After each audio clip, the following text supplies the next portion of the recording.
গোপাল এই প্রথম বৎসচারণে গেছেন। কি আনন্দ! এই আনন্দের তো কোনো সীমা নেই। একদিন এখন পরস্পর সখাগরের আলোচনা হলো যে আজ না আমরা বন ভোজন করি, আর সকলে ঘর থেকে কেউ ডালবাটি চুরমা, কেউ লাড্ডু, কেউ কচুরি সব নিয়ে এসছে। সেই এখন দাউদাদা জানবো ভাই আজ না আমরা লুকোচুরি খেলবো। গোপাল তুই আমাদেরকে খুঁজবি, আমরা সকলে লুকাবো, তুই খুঁজবি। হ্যাঁ তা ঠিক আছে। এখন এমন সময় না, কংস প্রেরিত অঘাসুর এসে উপস্থিত, বিশাল কায় অজগর সাপ, আর মুখটাকে হাঁ করেছে, দেখলে মনে হবে যেন কোন গিরি গহ্বর জীবটাকে বের করেছে। তো সখাগণ দেখছে ভাই এই গহ্বরের মধ্যে লুকাতে হবে, আর গোপাল আমাদের খুঁজে পাবে না। ভাই কি সুন্দর দেখতো, রাস্তাটা একবারে লাল লাল হয়ে গেছে। হ্যাঁ আমার মনে হয় কোন ঋষি মুনি তপস্যা করছে ভিতরে, ওই জন্য মাখমাখের গাদ্দা বিছিয়েছে। জীব তো নরম, ওই জীবের উপর দিয়ে যাচ্ছে। ভাই কি সুন্দর দেখতো, সংগমরমরের পাথর লাগানো আছে দাঁতগুলি। এত গন্ধ কেন? ও এই গিরিগহ্বরের মধ্যে বুঝি কিছু মরে গেছে জীবজন্তু, চলো আমরা গিয়ে পরিষ্কার করে দেব। সব ধীরে ধীরে ঢুকতে আরম্ভ করেছে। ভাই এই গিরিগহ্বর তো ইতিপূর্বে কোনোদিন দেখি নাই। তো কোনো সখা বলছে আরে পাগলা কোথাকার, এই কালকে ঝড় হলো না, ওই ঝড়ের মধ্যে ঝোপ ঝাড়িতে ঢাকা ছিল, ওই ঝোপটা সরে গেছে, তো গিরিগহ্বরটা বেরিয়ে গেছে, চল এখানে গিয়ে লুকাবো। গোপাল দূর থেকে বলে আরে শ্রীরাম ভাই মধুমঙ্গল, আরে ওটা গিরিগহ্বর নয়, অঘাসুর। গোপালের কথা কে শুনে, চল ঢুকি। আর ধীরে ধীরে যেমনি ঢুকতে আরম্ভ করেছেন, এই অঘাসুরের বিষাক্ত নিঃশ্বাসের দ্বারা সকলে ধীরে ধীরে অচৈতন্য হতে আরম্ভ হলেন, প্রাণ কুণ্ঠাগত। আরে গোপাল এই দেখ আমরা বিপদের মধ্যে পড়েছি। গোপালকে একবার ডেকেছে, না ডাকলেও আসবে। অঘাসুর মুখটা বন্ধ করেনি। সমস্ত সখাগণ একবারে অচৈতন্য হয়ে পড়ে গেছে, কারো চেতনা নাই। কিন্তু অঘাসুরের একটাই উদ্দেশ্য, এই গোপালকে গিলে ফেলবে। ধীরে ধীরে গোপাল যখন সেই অঘাসুরের মুখের মধ্যে প্রবেশ করছে, অঘাসুর মনে মনে ভাবছে এই তো কংসের শত্রু, একে বধ করলে আমি অনেক উপহার পাব। আর যেমনি কণ্ঠে প্রবেশ করেছে, অঘাসুর মুখটাকে বন্ধ করল, নিজের শরীরটাকে বিভূ করল। যখন বিভূ করেছেন আর এই কণ্ঠটা রুদ্ধ হয়ে গেল, কণ্ঠের বিস্ফোট হলো, অঘাসুরের প্রাণান্ত হয়ে গেল। সমস্ত সখাগণকে পুনরায় আবার ফিরিয়ে নিয়ে আসলেন। ভাই কানাই, আমরা তো একবারে মরেই গিয়েছিলাম, তুই আমাদেরকে রক্ষা করেছিস। আলিঙ্গন করলেন। মধুমঙ্গল বলছে ভাই কানাই খুব ক্ষুধা পেয়েছে, চল ভোজন করতে হবে। এখন সকলে ঘর থেকে পোটলা নিয়ে এসছেন, তো সকলে অল্প অল্প বনভোজন করবেন। তো একটি বৃক্ষের মধ্যে টাঙিয়ে রেখেছিলেন। তো গোপাল তো কিছু নিয়ে আসেননি, মধ্যখানে গোপাল বসেছেন, আর চারিপাশে সমস্ত সখাগণ শ্রীরাম সুদাম বসুদাম মধুমঙ্গল স্তব কৃষ্ণ বসন্ত সব বসেছেন গোল করে, আর গোপাল মধ্যখানে এক পায়ে বসেছেন, একটা হাত রেখেছেন একটি চরণের উপরে, আর কপালে হাত রেখেছেন। কেমন স্বরূপ, কোনো আসনও নেই, সারা অঙ্গে ধুলায় ধূসরিত। কেমন স্বরূপটা, কেমন বিভ্রদবেন জঠর পটয়ো শৃঙ্গবেত্রে চক্ষে বামে পাণমস্তুণ কমলম तत्फलानीषु तिष्ठन् मध्ये स्वपरिशुद्धो हाशयन् कर्मभीष्वैः स्वर्गे लोके विशति बुभुजे यज्ञ भोगवान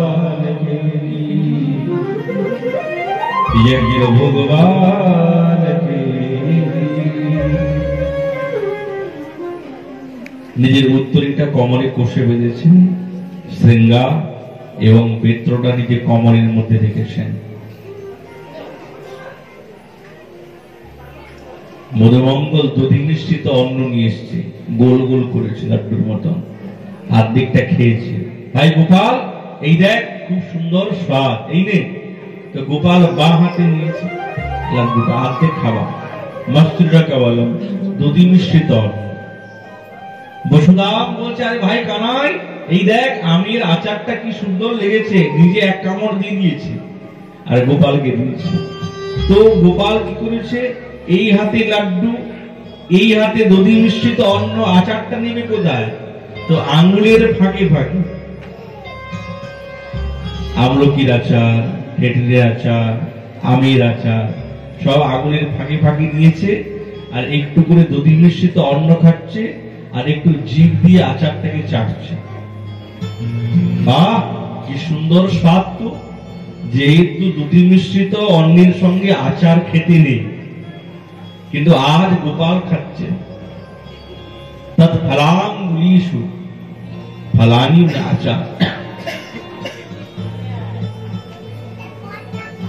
আর পরস্পর পরস্পর কৌতুক করছে, কিরে মধুমঙ্গল, কালকে গর্তের মধ্যে কেমন পড়েছিস বলতো?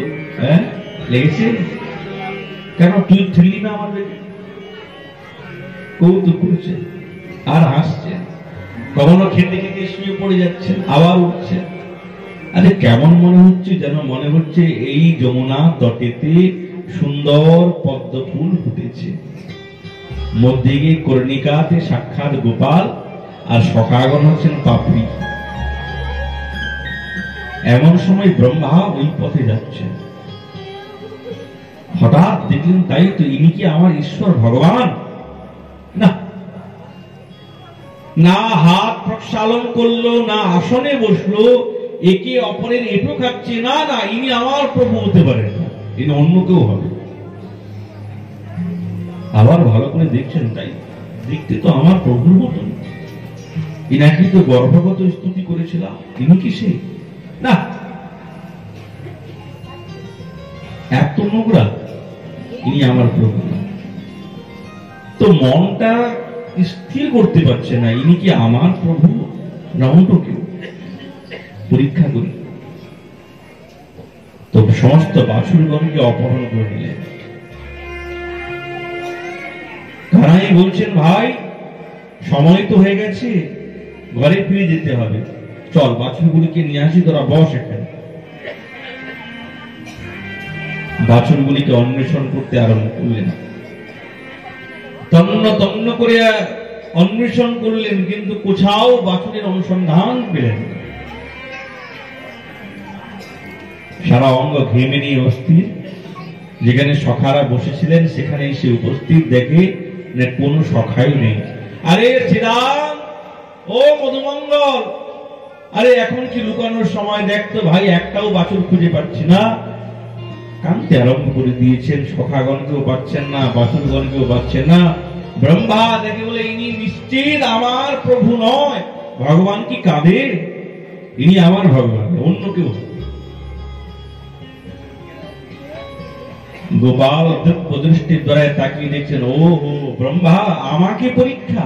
এই জগতে আমি সকলকে পরীক্ষা করি, আজ ব্রহ্মার এত বড় সাহস হয়ে গেছে, সে আমার পরীক্ষা নিচ্ছে। ঠিক আছে, দেখা যাক। এই পরীক্ষাতেই ব্রহ্মার পরীক্ষা নিয়ে নিই। এখন না, বাছুর গোপাল, শ্রীদাম গোপাল, বসুদাম গোপাল, মধুমঙ্গল গোপাল, স্তব কৃষ্ণ গোপাল, বস্ত্র গোপাল, লাঠিও গোপাল, সব গোপাল, সব গোপাল, হাতটাও গোপাল, সব গোপাল। আচ্ছা সব যদি গোপাল হয় তাহলে সকলে গোপালের মতন কথা বলবে? বলছে না, ওই জন্য তো তিনি হচ্ছেন সাক্ষাৎ লীলারাজ, নটরাজ। এই জগতে যত নট আছে না, তার মধ্যে তিনি হচ্ছেন সর্বোত্তম, তার মতো নট কেউ নেই। আচ্ছা, তার লীলা ধরতে পারবে এই জগতে কার ক্ষমতা আছে? সব গোপাল হয়ে গেছে। যে যেরকম বয়স, যার যেরকম রং, যে যেরকম বস্ত্র পরে, যার যেরকম স্বভাব, ঠিক সেই রকম, কোনো ভেদ নেই।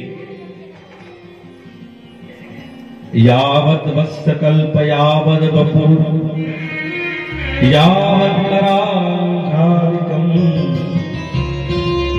यावद् जष्टिविषाणदलसे यावद् विभूषाम् यावद् शीलगुणावलिकीर्ति यावद् विहारादिकम् सर्वं विष्णुमयं विभुजे गिरोरंगवर्ज सर्वस्वरूपो সব গোপাল হয়ে গেছে, সর্বস্বরূপ। আচ্ছা, এরকম করতে করতে না একটা বছর কেটে গেল। তো ব্রহ্মা মনে মনে ভাবছে একটু দেখে আসে কি চলছে ওখানে। যখন এসে দেখে সেরকম বনভোজন, সেরকম লীলা চলছে, হায় হায়, আমি তো আমার ব্রহ্মলোকে রেখে এসেছি। আবার ব্রহ্মলোকে দৌড়ে যায়, সেখানে দেখে সেখানেও তারা আছে। আবার দৌড়ে আসে, দেখে এখানেও তারা আছে। হায় হায়, এ কি অবস্থা! যাওয়া আসা করতে করতে ব্রহ্মা ঠকে গেছে। এবার কি হয়েছে জানেন তো? গোপাল সাক্ষাৎ ব্রহ্মা হয়ে ব্রহ্মার আসনে বসে গেছেন। আর যারা দ্বারপাল বলছে, শোনো, আজকে আমরা নকল ব্রহ্মা করছি, খবরদার ঢুকতে দিও না তাকে। যখন ব্রহ্মা এসেছি চতুর্মুখ, তো দ্বারপাল বলে, কোথায় যাবে তুমি? আরে আমি ব্রহ্মা। শোনো, দেখেছো তো, আমরা জানি কে ব্রহ্মা কে ব্রহ্মা নয়, খবরদার এখানে দাঁড়াবে না, যাও। ও তাড়াতে আরম্ভ করেছে। ব্রহ্মা মনে মনে ভাবছে, হে প্রভু, এবার বুঝি আমার পদটাও গেল। পদ গেছে। সঙ্গে সঙ্গে এসে উপস্থিত, সাষ্টাঙ্গে প্রণাম করে স্তুতি করতে আরম্ভ করলেন, হে প্রভু, আমি আপনাকে চিনতে পারি নাই, ভুল হয়ে গেছে। এই জগতে যদি কেউ বলে যে আপনার লীলা, আপনার মায়াকে জানতে পেরে গেছে, সে জানুক, কিন্তু আজ আমি ব্রহ্মা উদ্ঘোষ করছি, আমি এখনো পর্যন্ত আপনার লীলা, আপনার মায়াকে আমি জানতে পারিনি। যদি আপনি কৃপা না করেন, তো আপনার লীলা, আপনার গুণ কিছুই জানা যেতে পারে না। ধন্য যারা আপনাকে পুত্র রূপে পেয়েছে, ধন্য যে আপনাকে নিজের সন্তান রূপে পেয়েছে, ধন্য আপনাকে যে মৃত্যু রূপে পেয়েছে। কেন? আপনি হচ্ছে সাক্ষাৎ পূর্ণং ব্রহ্ম সনাতন। তাহলে এর দ্বারা প্রমাণিত হয়ে গেল যে ব্রজের নন্দনন্দন হচ্ছেন তিনি পূর্ণ সনাতন। ব্রহ্মা বলছে, জনমিত্রং পরমানন্দং পূর্ণানন্দং সনাতন, পূর্ণং ব্রহ্ম সনাতন। এক হচ্ছেন আপনি পূর্ণ, দ্বিতীয় ব্রহ্ম, আর তৃতীয় আপনি সাক্ষাৎ সনাতন সনাতন। বাহ! ব্রহ্মা এত স্তুতি করেছেন, ব্রহ্মার কথা কোনো উত্তর দিলেন না, কোনো উত্তর। কেবলমাত্র একটা বছর যখন অতিক্রম হয়ে গেল, যেতে যায়, তখন দাওদা বলছেন কানাইকে, কিরে কানাই, যেই দিকে তাকাই সেই দিকে তোকে দেখতে পাই, চারি লাখ সাদা। গোপাল বলে, কি আর বলবো, ব্রহ্মা পরীক্ষা করেছিল আমাকে। চিন্তা করুন যে সাক্ষাৎ সংকর্ষণ ভগবান, তার যদি ভগবানের মায়া বুঝতে 1 বছর লেগে যায়, তো ব্রহ্মা কোথায়? আর আমরা তো কোনো স্থানই নাই। আমরা কি করে বুঝবো ভগবানের মায়া, ভগবানের লীলা, যদি তিনি কৃপা না করেন? নাহলে কি জানা যায়? জানা যায় না। ভগবানকে বুদ্ধির দ্বারা ধরা যায় না, তাহলে ভগবানের থেকে বুদ্ধি বড় হয়ে গেল। তো বুদ্ধিতে ধরা পড়েন না, জ্ঞানীতে ধরা পড়েন না, ভক্তিতে ধরা পড়েন।